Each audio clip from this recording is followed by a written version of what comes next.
my evaluation for the documentary. This is my evaluation for my documentary that I have made about how technology has changed the film industry.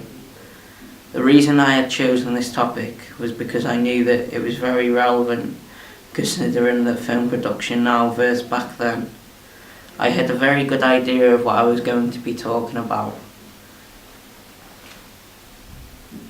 as soon as I picked my topic. I also have enjoyed the topic because during the planning of the documentary I have done a lot of research, and the research is what really helped me know what I would be talking about in my documentary. I had a very good idea of what I was researching because I already knew some things about the topic, but I just needed to go a bit more in depth considering that it was a documentary. I have also done a lot of referencing during doing the research of my documentary.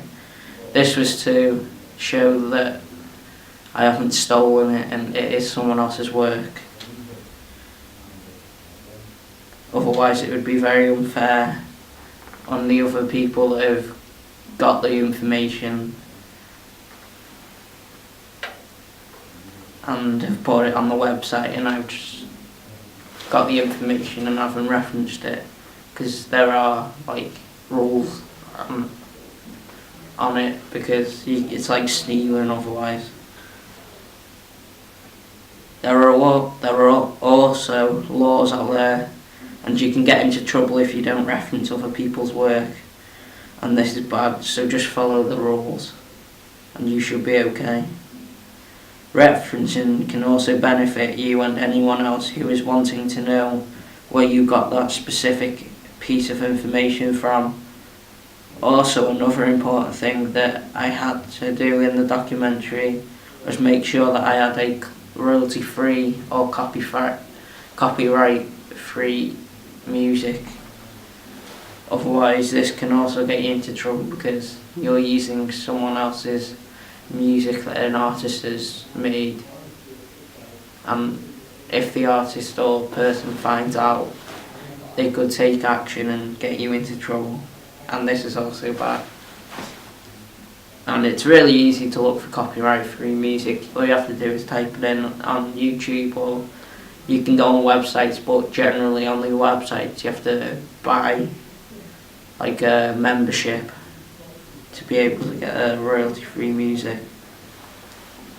Or if you want to use the music and as an artist, you can also email them, and this can also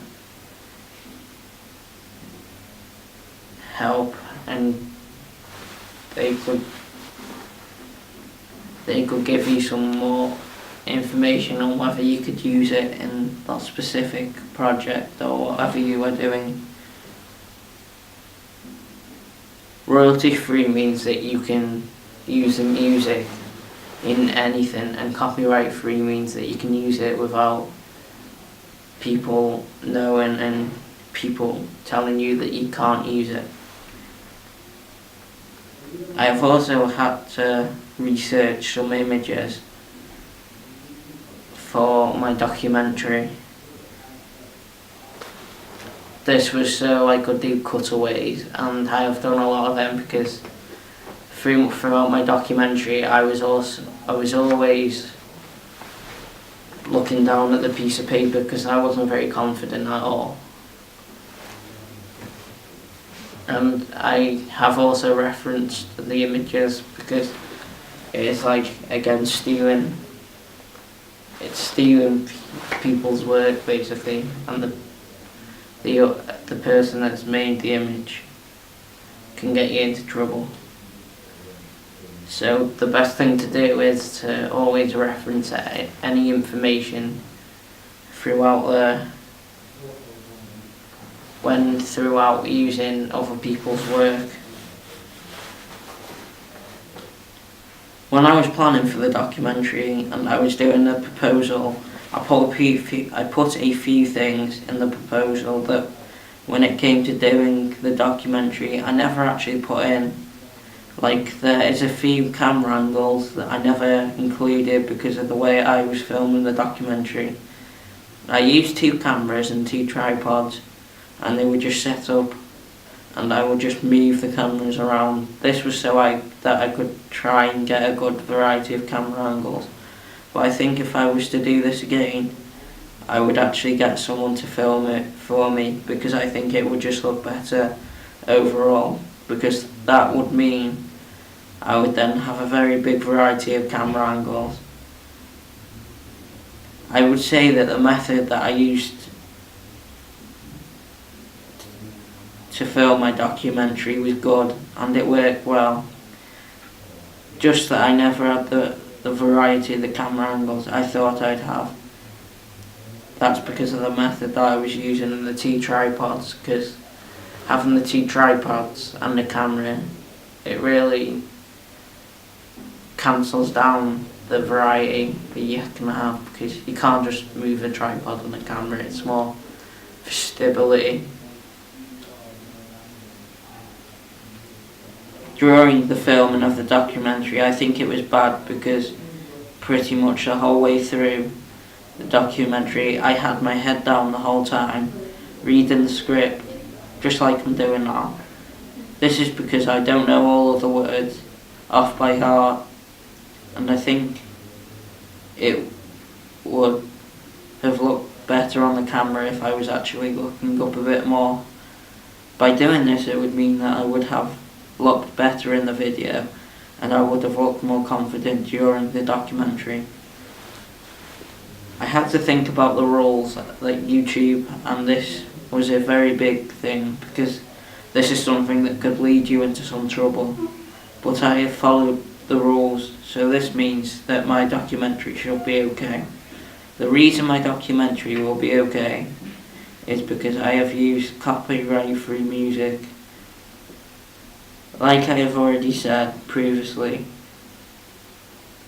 Also, I have followed the rules by not adding anything dangerous or anything that doesn't follow the rules of YouTube that could get my video taken down. During the editing of my documentary, I used a range of different editing techniques. This is because I think that I have gotten better with my editing skills. And the style that I did it in my documentary, I have added sound effects, images, videos, and I have also made my own titles and outro titles using Photoshop. I've done this because I never exactly have ever liked the ones on Premiere Pro. By making these on Photoshop, you can get more of a customizable effect out of them, because it's you doing it and not just given to you. But Premiere's still good from that aspect that it gives you them. In the documentary, I had also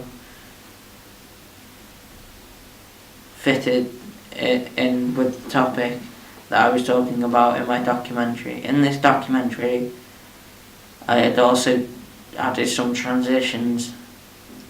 The transitions that I used was mostly fade to white or fade to black. The reason I always choose these two is because I think they were very clean, and it is very obvious that I changed discussions as well, because I say what I will be talking about next. I've learned a range of new skills such as editing, working as a team, and lots of other things. I have learned how to do things quicker using Premiere Pro. The quickest thing I have found on Premiere is putting all of the most used effects into a folder that you have to make. So this means when you are making anything, you can basically just drag and drop because they're already in my favourite folder, so you don't have to go looking through all the sound effects. I don't know if this counts, but working in a team when it came to the actual production of the documentary, I found that working as a team really helped speed up things because we were all doing stuff for my documentary. And also, I think my peer assessment was very good, and the people that done my peer assessments were very fair on what they said about them. Because I think if I was to do my documentary again, I would definitely choose to change some of the things that was said in the peer assessments. Like, one of them was to be more confident and look at the camera a bit more, because that is a big thing that I really want to get done and be able to do in the future. I think there is a lot of things I could improve whilst doing my documentary, like people said in the peer assessments. But overall, I do think them peer assessments will help me in the future, because it'll help me think more about when I'm filming and different things and strategies to do different things in a different way.